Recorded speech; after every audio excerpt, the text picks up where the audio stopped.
Como eu vou chegar no céu? Terei eu que caminhar com meus próprios pés até lá? Ou devo eu pedir que Deus me carregue nos braços? Como faço para chegar lá?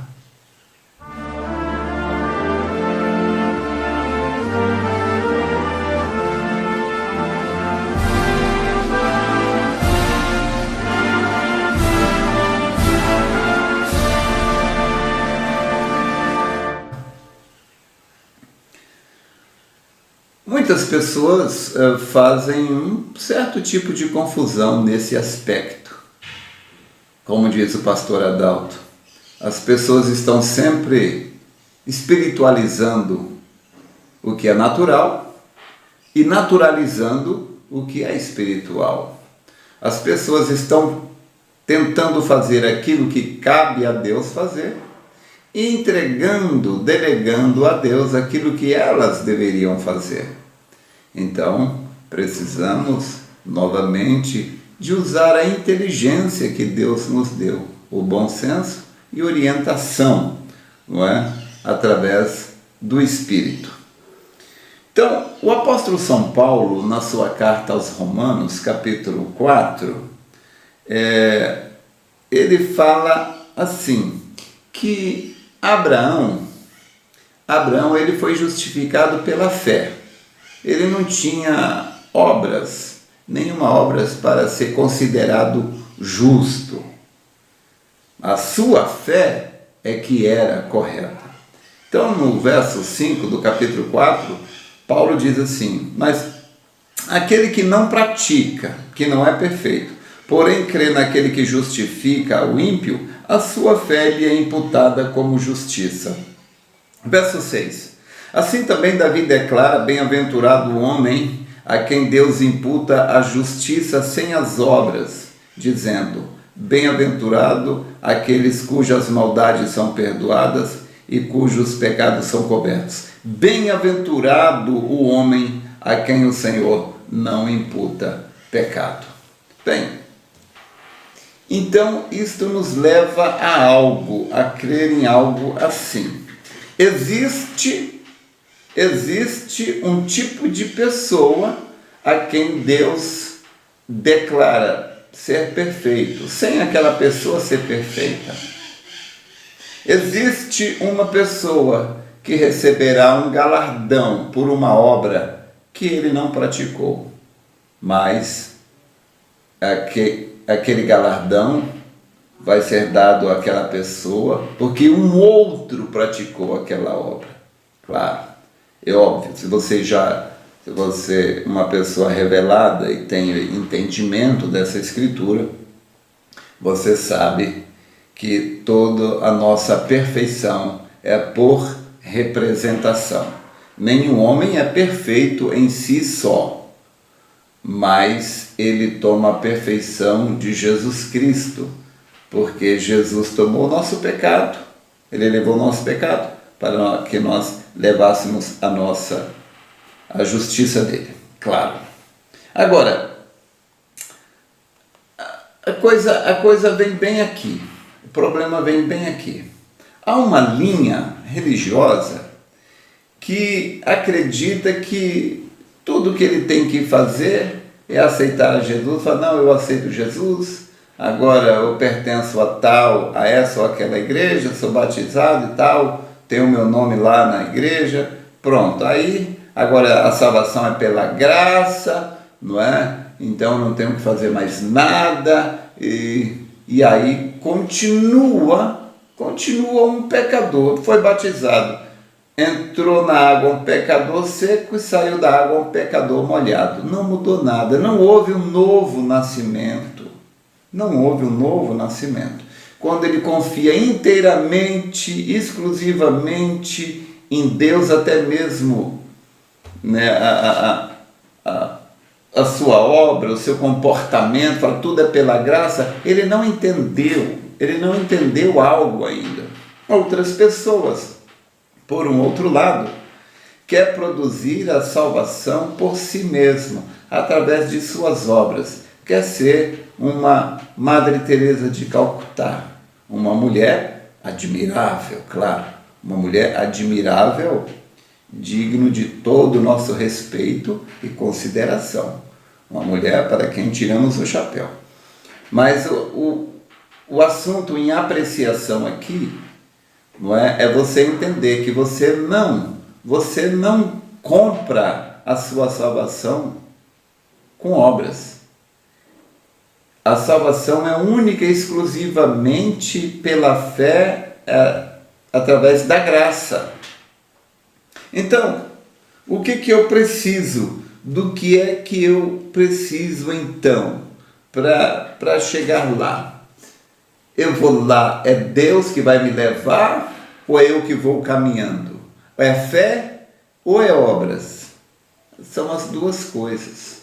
São as duas coisas. Se por um lado as minhas obras não produzem a minha salvação, porém, todavia, quando eu sou salvo, quando eu sou redimido, quando eu nasci de novo, então as boas obras acompanham a minha salvação. Então as boas obras não produzem a salvação, mas as boas obras é o fruto, é a evidência de que eu sou salvo. É óbvio que eu não vou querer produzir um comportamento de salvo, uma coisa fabricada, falsificada. Seria um lobo se vestir de ovelha. Não é isso. Eu não tenho que procurar produzir um comportamento para gerar uma salvação. Não. Se você quer ganhar a salvação através das boas obras, você está indo pela contramão. Nós temos que primeiro receber a salvação. Quando a gente recebe a salvação, então as boas obras, elas acontecem naturalmente. Por quê? A salvação vem através do novo nascimento. E o que é o novo nascimento? Todos nós viemos ao mundo, como diz a Bíblia, em pecado, falando mentiras. É assim que viemos ao mundo. Todos nós somos pecadores. Já nascemos pecadores, não é? Porque nós já nascemos uma raça caída, isto desde o Éden para cá. Então, o nosso espírito, nós temos um espírito. É nisto que somos a imagem e semelhança de Deus. É porque nós somos espírito e Deus também é espírito. Porém, o nosso espírito, ele tem uma natureza. Como nós somos humanos, terrenos, então nosso espírito tem uma natureza terrena.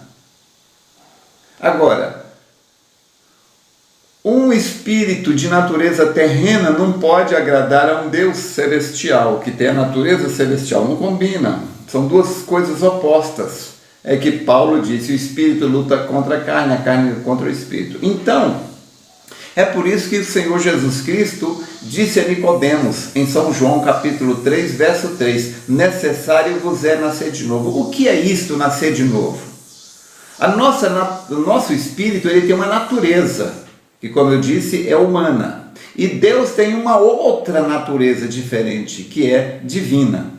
Então, essa natureza do nosso espírito é o que se chama de alma. Então, quando Deus muda a natureza do nosso espírito, que é a nossa alma, quando a natureza do nosso espírito é mudada, então Deus pega a natureza dele, tira essa natureza humana, mesquinha, e coloca a própria natureza dele dentro de nós. Então, essa natureza do nosso espírito que foi mudada, agora ela não é mais terrena. Agora a natureza do nosso espírito é divina. É por isso que não bebemos, não mentimos, não prostituímos, não nos comportamos indevidamente. É por causa da natureza. E então, quando você tem a natureza divina, você se comporta adequadamente. Então, não é que o seu comportamento agora vai produzir a salvação. Não, mas é que a salvação produziu o comportamento. Então, o fruto não faz da árvore boa ou má. Os frutos servem apenas para denunciar se aquela árvore é boa ou se aquela árvore é má. Então, resumindo, pastor, o que eu tenho que fazer para eu ser salvo? Você deve conhecer a Deus. Você deve se encontrar com Ele. A pessoa, quando ela se encontra com Deus, ela nunca mais é a mesma. A natureza do seu espírito é mudada. Pense em Moisés. Pense em Moisés. Quando ele se encontrou com Deus ali na sarça ardente, ele se tornou um homem, um novo homem. Pense em Paulo, a caminho de Damasco. Quando ele se encontrou com aquela luz, ele se tornou um homem. Ah, pastor, mas você está falando de coisas que aconteceu lá há milhares de anos atrás. Nós estamos no século 21. Mas Hebreus capítulo 13, verso 8 diz que Jesus Cristo é o mesmo ontem, hoje e eternamente. O mundo mudou, as pessoas mudaram, mas Deus e seus modos continuam o mesmo. Tá certo? Então, o que nós precisamos é conhecer a Jesus, encontrar com Ele, se jogar a seus pés, nos render a Ele, dizendo: Senhor, eu sou o barro, Tu és o oleiro, faça o que quiseres. Então, deixa Ele moldar. E desde então, vai se cumprir Romanos 8, 28 em sua vida, que diz que todas as coisas contribuem para o bem daqueles que amam a Deus. Espero ter te ajudado. Sinceramente, Deus te abençoe.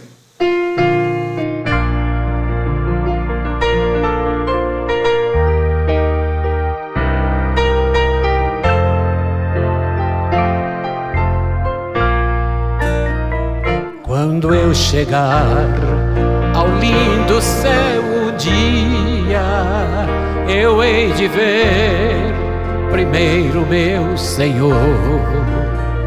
Eu hei de ouvir a santa melodia que lá estão cantando em seu louvor.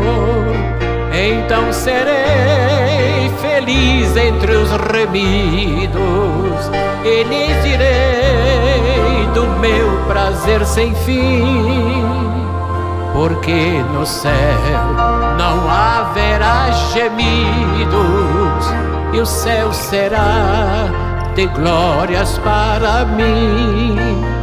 No lindo céu existe mais encantos que nos vergéis do mundo em plena luz, e entoarei ali um hino santo de exaltação ao nome de Jesus. Então terei prazer mais que inaudito ao contemplar as multidões sem fim, porque no céu meu nome está escrito e o céu será de glórias para mim.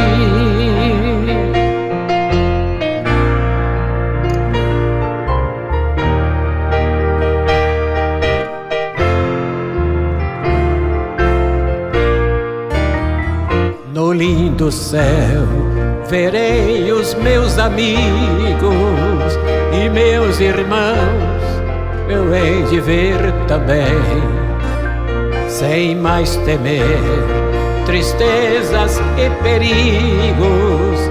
Eu estarei feliz no mundo além. Então serei um santo redimido e viverei para sempre ali sem fim, porque no céu o gozo é permanente e o céu será de glórias para mim.